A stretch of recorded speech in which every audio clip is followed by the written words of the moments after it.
Hi, it's John Etheridge on the relaunch of my site, also I should say my channel. Now, I thought to myself, what can I do? Now, I'm going to do all sorts, is the truth of the matter. You've seen the first video on what I'm calling the relaunch. It's because I found a new way of doing things, thankfully to Windows 10 Video Editor. Very simple, but it's a place to progress from. A bit like when you guys are doing this art and you progress from the things that us artists say online. So that's a good thing, you know, and I'm hoping to progress quite quickly. It's amazing what I've learnt over this weekend, just because quite literally I found out I had this on my computer after how many years? Numerous. I'm not techie at all. You know, I hope I'm reasonably good at art, but as for computers, yeah, I can do a lot of things, but I'm no artist on it, let's put it that way. Anyway, so what I thought I would do is, because all the rest of the videos are actually really quite appalling, is the word, I thought maybe I might do a repeat of the one that I did for Sharpening Pastel pencils. Now, I've kind of learnt a couple of things since then, so it's kind of good, I suppose, but having said that, I think the video is going to be a bit shorter.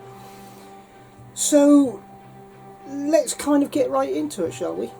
The old age thing, how do I sharpen pastel pencils? People get so frustrated.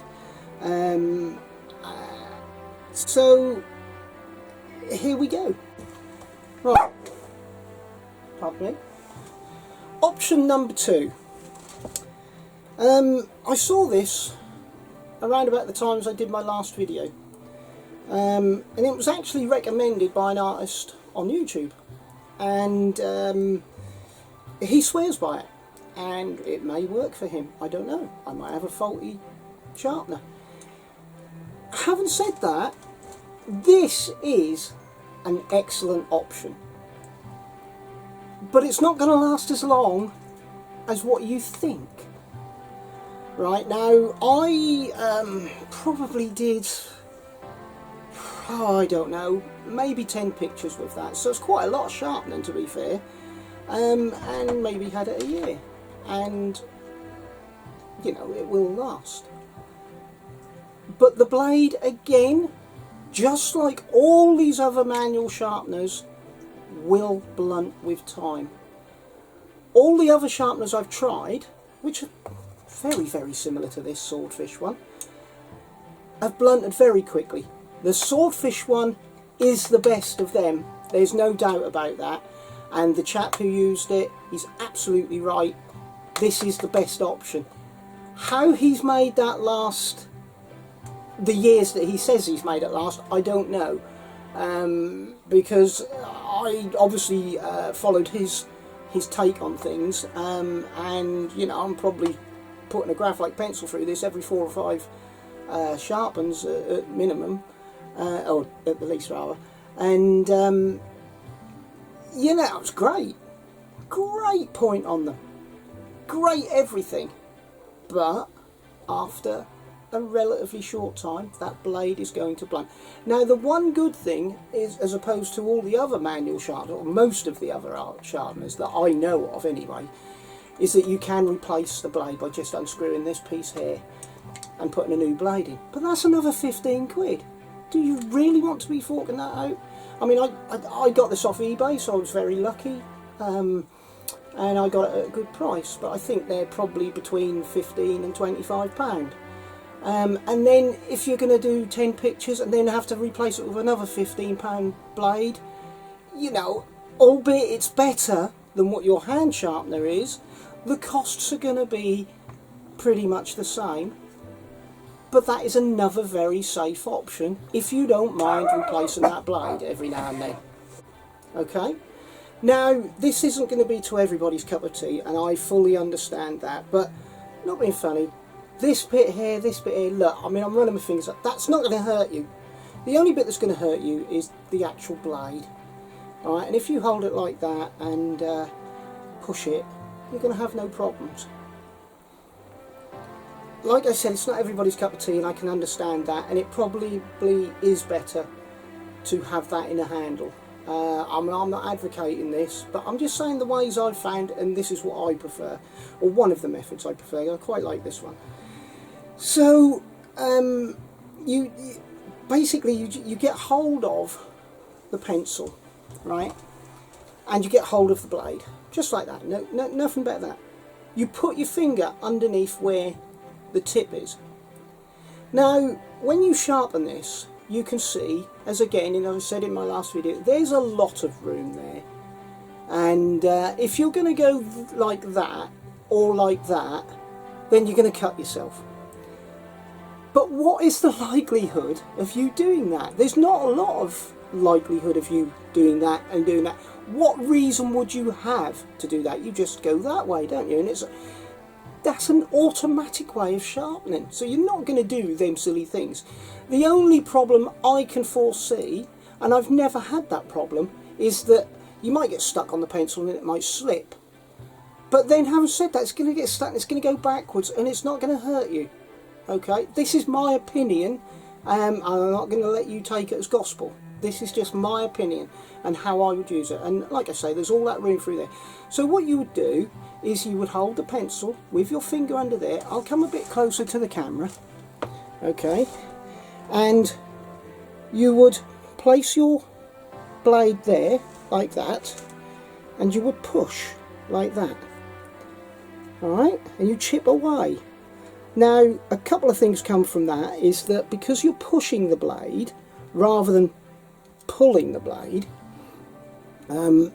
you're not putting too much pressure onto the point, and you're going to be able to chip away with little bits of pencil until you get that right down, and then you're going to be able to just file the nib round.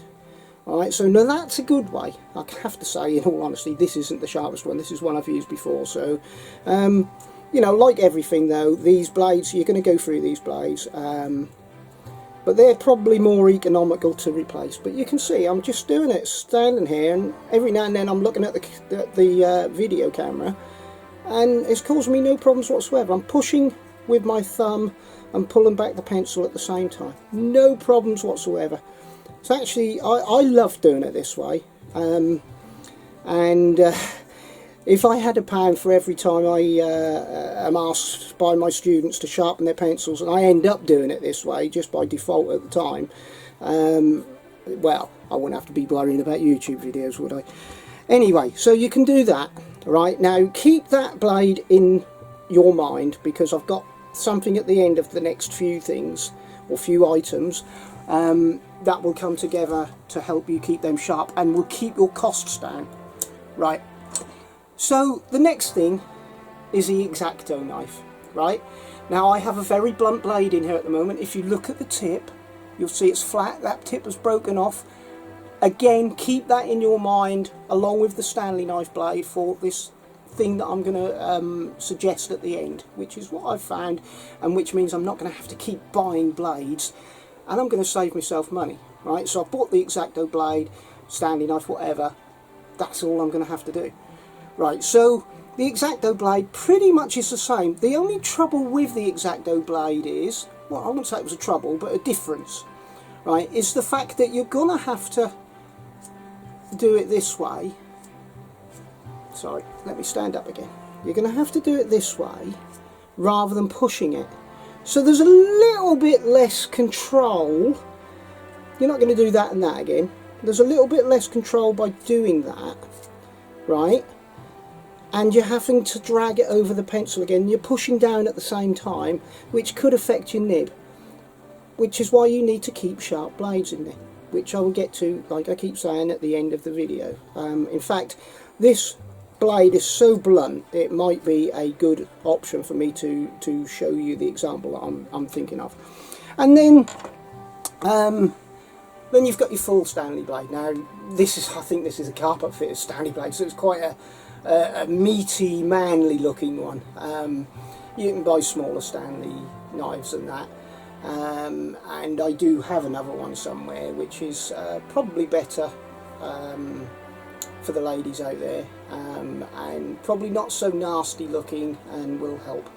But again, with this you get the best of both worlds, because you can actually push this as well, and you've got the blade in the handle, so that is a better option, right?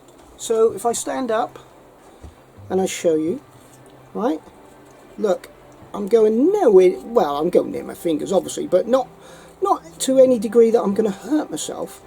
And this isn't the sharpest blade in here, alright, so you can see that that's another way of doing it, so I don't have to push it, but pushing it is quite good. You get a lot of control that way, and you chip away, and then again you file your point down. I have some tremendous points on my pastel pencil. I mean, look at that for starters. All I've got to do is to file that round with this, or I could use the other option of a piece of sandpaper and dragging it on the sandpaper, but I've got to be perfectly honest with you, that irritates me to glory. It takes a little while, and I'd rather just go round with my knife blade, knowing full well, like I said, when it comes to the end, I can keep this blade no matter how blunt it gets. Right, so that's 3-4 options. There probably are more. As I think about them, I'll bring them to you. But what I want to show you is, and I'm going to have to point my camera down for this after I've shown you, right, is my wife bought one of these for the kitchen. Right, now a lot of you probably know what this is. This is called an Any Sharp. There are other brands. And this is a knife sharpener. And she sharpens our kitchen knives with it. Well, I went onto eBay and I bought my own one. Sadly, sadly it has to be said, she kept the new one and I got the old one. But there we go, still does the same trick. But it's got some tungsten blades in here, and this bit comes down and it suctions to the desktop, right? Now this isn't going to sharpen your pencils, but it sharpens the blades up again on this. So once your blade, your bare blade or your X-Acto blade, or your Stanley knife blade, whatever option you choose, has gone blunt, just run it through the sharpener. That will sharpen it up fantastically. And the good thing is, after a very, very long time, these may go blunt, but you can replace them as well for a couple of quid. You've got better value for money by just spending just a little bit more on these items. Now I'm just going to show you how to do that, and I'm going to use the X-Acto blade to do that, because as we saw, that was quite blunt. So I'm going to have to just point the camera down while I pull this down and suction it to the desk. I'll show you when I've done it. Okay, so here we are again. I've got my Any Sharp. Okay, I place it on the desktop. It was a bit of a job knowing which angle to come at this from, actually, so I've decided to go to the side angle, so it hopefully makes sense. You place it on the desktop, you press the clamp down, and that causes a suction in the desk. And this, look, oh, I'm really pulling that and I can't get it off. Right, so you get your X-Acto blade, okay, and you run it through this. Now you can run that through there as many times as you want. You should be able to hear it sharpening, and you run it through slowly, and you do not, under any circumstances, press hard. That's not how they're meant to be used, right? So I'm going to do it quite a few times because this was really quite blunt, and the Any Sharp is quite old now, so I'm going to do it a few times, and hopefully I'm not pressing hard, I'm just running it through. You can hear. And the good thing about this is when you're doing your pastel pencil picture, what hardship is it to stop and just do this? None at all. In fact, you'll get into a routine where you'll just do it. Okay, so I'm going to remove the Any Sharp now, I'm going to put my pencil here. Actually, I'm going to get a better one. Well, I say better, a blunter one. Okay, let's find this one. Again, I'm putting my finger underneath. You can see it's sharpened it. Alright, now it's never going to be as good as it was new. The blade, I mean. Okay, but it's definitely sharpened it. Okay, if you feel it isn't sharp enough, which I don't feel that is right now, you go back, you put the any sharp down again. What could happen is you've got to get the blade in at the right angle. So I've got to make sure that the flatness of this blade is flat against the any sharp. Otherwise nothing's going to happen. Alright, I'm being assertive but not harsh. And you can hear it. The good thing is it doesn't matter what happens, you're not going to go through so many blades. Right, now let's have another try. Shall we? Put my finger under there, hold it there, and that's a bit better.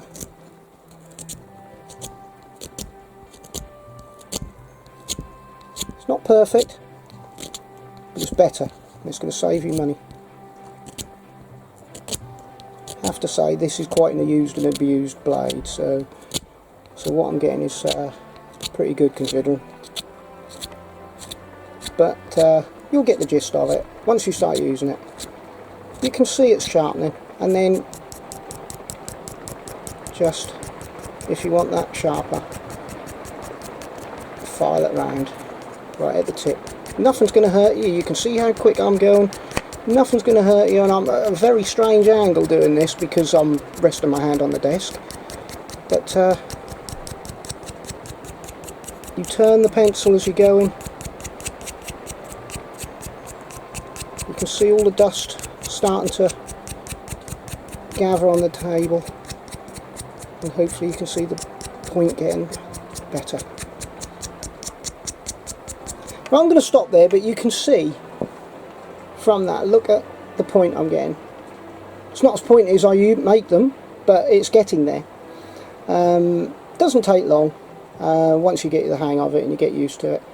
So that's a few options to sharpen your pastel pencils. I hope that's helped. I hope it's better than the last video, and don't be frightened of it. It's nothing to be frightened of. In fact, sharpening pastel pencils really shouldn't be much different to sharpening an ordinary pencil, unless the pastel pencil is prone to sort of breakages. Then you've got a problem. But the Faber-Castell are fantastic for sharpening. Some others perhaps not quite so much, but you still can sharpen them. I mean, when I do a Conte crayon, I sharpen it from there downwards, and I have this long point, and there are reasons for that. But you know, Conte crayons are quite brittle, and they do break quite easy. So you know, this is a tried and true and recommended way for me to do your pastel pencils. So I hope that helps, and I'll see you next time, and look after yourselves. Alright? It's not the greatest video in the world, but we are getting better, and as we progress we will get even better, and when the tutorials come, hopefully we'll master it by then. So anyway, have a great day, catch up with you later, and please do not forget to subscribe. Alright, I can only make the videos if you're interested in watching them.